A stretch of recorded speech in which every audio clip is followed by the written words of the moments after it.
Para comprender la configuración histórica de Ajapuzco, es necesario situarlo inicialmente dentro de la estructura territorial de la jurisdicción de Otumba.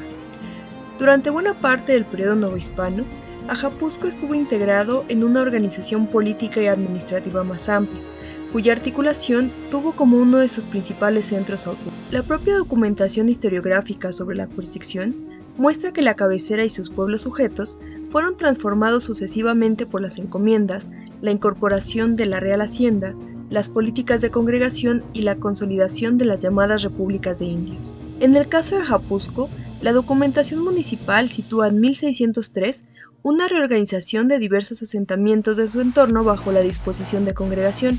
En este proceso quedaron articulados Ajapuzco, Tlamapa, Nopaltepec, Atepoxco, San Francisco Aztecameca y San Felipe Teotitlán, con un total registrado de 408,5 tributarios y todos ellos dependientes del partido de Otumba. Sin embargo, sería insuficiente interpretar esta reorganización como una sustitución absoluta de las formas indígenas de organización. La creación de pueblos de indios y de sus instituciones corporativas produjo también espacios desde los cuales las comunidades podían administrar determinados recursos y negociar con las autoridades coloniales.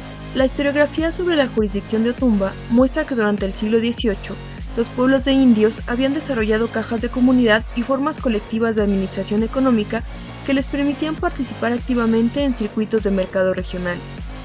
Lejos de encontrarse aislados de la economía colonial, estos pueblos producían, arrendaban tierras, comercializaban y administraban recursos monetarios. Aquí comienza a aparecer una característica particularmente relevante para el caso de Ajapuzco. Si durante el siglo XVII y comienzos del XVIII, el pueblo se encontraba inserto en una estructura territorial subordinada a Otumba, esa subordinación no implicaba ausencia de capacidad económica propia. En 1705, los registros de la jurisdicción identificaban 4 pueblos principales: Otumba, San Nicolás, San Salvador y San Esteban. Los 4 poseían bienes de comunidad, pero la composición de estos recursos era diferente. Otumba disponía de tierras laborias, pastos, yuntas, maíz, magueyes y rentas de pulque. Ostotipac contaba también con yuntas y producción agrícola. Cuatlancingo tenía maíz y tierras arrendadas. Ajapuzco presentaba una estructura distinta. No registraba tierras comunales de cultivo y sus bienes estaban constituidos principalmente por pastos y magueyes, el arrendamiento de 2 ranchos de pulque y una tienda para la venta de esta bebida. Esta diferencia es relevante porque obliga a abandonar una explicación basada exclusivamente en la producción. Ajapuzco participaba en la economía pulquera regional, pero lo hacía mediante una forma específica de organización de sus recursos comunitarios. En 1705, sus ingresos ascendieron a 216 pesos, una cantidad superior a la registrada por Otumba, pese a que Ajapuzco contaba con apenas 29 tributarios frente a los 152 de la cabecera. De estos ingresos, 180 pesos provenían de la venta del pulque. El dato adquiere mayor relevancia cuando se observa su evolución durante el siglo XVIII. La documentación analizada por Edgar Mendoza García muestra que las propiedades de la comunidad de Ajapuzco aumentaron considerablemente. Para 1794, su caja de comunidad era la más rica de los 4 pueblos estudiados de la jurisdicción de Otumba. La comunidad poseía 4 pertenencias territoriales, identificadas como San Marcos Papalote, Rancho Nuevo, San Mateo y Tecpactepec, cuyos terrenos comprendían superficies de labor, nopaleras, alboredas y magueyales. Una parte considerable de estas tierras se encontraba arrendada a distintos particulares, generando ingresos monetarios para la comunidad. La transformación resulta significativa porque permite observar una trayectoria que no coincide exactamente con la imagen convencional de una comunidad indígena colonial, inmóvil y económicamente subordinada. La comunidad de Ajapuzco comenzó en el siglo XVIII con una dotación comunal relativamente limitada y sin tierras agrícolas de cultivo registradas, pero terminó el mismo siglo administrando un conjunto considerable de tierras arrendadas y generando ingresos suficientes para colocarse por encima de los demás pueblos de la jurisdicción. La producción pulquera fue un componente central de este proceso, pero la cuestión fundamental fue la capacidad institucional de la comunidad para convertir sus recursos territoriales en rentas y utilizar esa renta dentro de una economía regional. Las reformas borbónicas del siglo XVIII buscaron precisamente reducir el margen de la autonomía de las repúblicas de indios y redirigir los excedentes de sus cajas de comunidad hacia la Real Hacienda, afectando las formas tradicionales de administración y gasto comunitario. En este sentido, el caso de Ajapuzco permite observar una contradicción fundamental del régimen colonial. La corona reconocía a los pueblos de indios determinados bienes corporativos destinados a garantizar su reproducción colectiva, pero al mismo tiempo sometía esos bienes a mecanismos de tutela y supervisión. Las comunidades podían arrendar tierras, administrar magueyales y obtener ingresos monetarios, aunque la disposición sobre esos recursos estaba jurídicamente condicionada por las autoridades coloniales. La propiedad comunal, por lo tanto, poseía una condición ambigua, otorgaba una base material a la reproducción del pueblo, pero carecía del grado de autonomía patrimonial que caracterizaba a la propiedad privada. La capacidad económica de Ajapusco debe entenderse dentro de esta contradicción estructural. El episodio de 1737 constituye la evidencia más clara de esta situación. En este año, el Cabildo de Indios de Ajapusco solicitó autorización para hipotecar sus bienes de comunidad con el propósito de adquirir la hacienda de Nuestra Señora de la Concepción Buenavista. La operación finalmente no prosperó, pero la importancia histórica del episodio no depende de que la compra se hubiera concretado. El documento muestra que el Cabildo concebía sus bienes comunales como un patrimonio susceptible de ser utilizado como garantía para realizar una operación de gran escala en el mercado de tierras. La comunidad estaba actuando mediante instrumentos financieros propios de la economía colonial y buscaba convertir su patrimonio colectivo en capacidad de adquisición territorial. Aquí resulta necesario distinguir entre riqueza comunal y poder territorial. Disponer de una caja de comunidad con ingresos elevados no significaba controlar la totalidad del espacio local ni estar en condiciones de competir en igualdad con las grandes propiedades privadas. La riqueza era, fundamentalmente líquida o rentística, y dependía de una serie de relaciones jurídicas y económicas que podían modificarse por decisiones de las autoridades coloniales. La iglesia de San Esteban Protomártir ocupa un lugar particular dentro de la historia de Ajapusco, porque permite observar materialmente la transformación de un pueblo subordinado o tumba en un espacio con una centralidad propia. Para comprender su importancia es necesario abandonar la idea de que el templo constituye únicamente un edificio religioso. Su localización, sus diferentes etapas constructivas, los recursos empleados en su edificación y el patrimonio artístico que acumuló, expresan procesos sociales más amplios relacionados con la organización de la comunidad, la institucionalización del culto y la formación de una identidad territorial. La primera cuestión que debe establecerse es cronológica. La tradición municipal afirma que los franciscanos llegaron a Ajapusco en 1533 y que inicialmente establecieron una capilla en Tlamapa. Posteriormente se habría proyectado una iglesia mayor en Ajapusco, cuya construcción se sitúa oficialmente en 1553. Sin embargo, la investigación histórica especializada sobre el templo permite distinguir entre una primera presencia religiosa y el edificio que actualmente conocemos. La reconstrucción documental presentada por Munguía Arenas indica que a comienzos del siglo XVIII el templo anterior necesitaba reparaciones y que, debido a su deterioro, se decidió construir uno nuevo.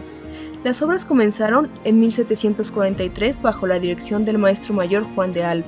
Para abril de 1545 ya se había construido una bóveda y uno de los arcos, y el edificio probablemente estaba concluido antes de 1767, cuando fue elevado a la categoría de parroquia. Ajapusco formaba parte de la jurisdicción de Otumba y la actividad franciscana estaba inicialmente articulada desde esta cabecera.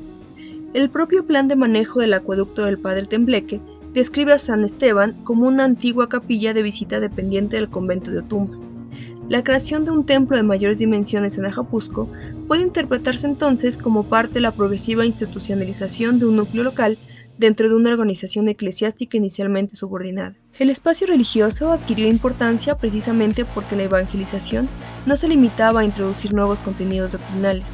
La iglesia establecía un punto fijo de concentración de población, ritual y autoridad. El atrio, las procesiones, las celebraciones patronales y la presencia permanente del edificio organizaba temporal y espacialmente determinadas prácticas colectivas. En este sentido, el templo participaba en la producción de un centro reconocible dentro del territorio. La centralidad religiosa y la centralidad política no eran idénticas, pero se reforzaban mutuamente. La existencia de un espacio ceremonial estable facilitaba la reproducción de la comunidad como cuerpo colectivo y proporcionaba un escenario material para la representación de su existencia frente a autoridades externas. La advocación de San Esteban Protomártir constituye otro ejemplo significativo. La documentación municipal identifica al santo como patrono de Ajapusco y registra el 26 de diciembre como su fiesta principal. San Esteban ocupa una posición temprana dentro del cristianismo como primer mártir de la iglesia, y su representación se encuentra estrechamente vinculada con el martirio y con la expansión del cristianismo primitivo. Esta significación general puede ayudar a comprender el repertorio simbólico disponible para la evangelización franciscana. La iglesia actual posee una nave dividida en 6 tramos, una cúpula octogonal sobre un tramo anterior al presbiterio, un gran retablo dorado y una capilla lateral dedicada a la Virgen de Guadalupe. El conjunto conserva además piezas de arte sacro virreinal. El retablo mayor constituye uno de los elementos más singulares del conjunto. Se trata de un retablo de madera tallada y dorada de grandes dimensiones. Su existencia tiene importancia porque revela que la inversión religiosa realizada en Ajapuzco no estuvo limitada a la construcción de un edificio funcional. El templo fue progresivamente cargado de objetos, imágenes y trabajo artístico, convirtiéndose en un depósito de riqueza material.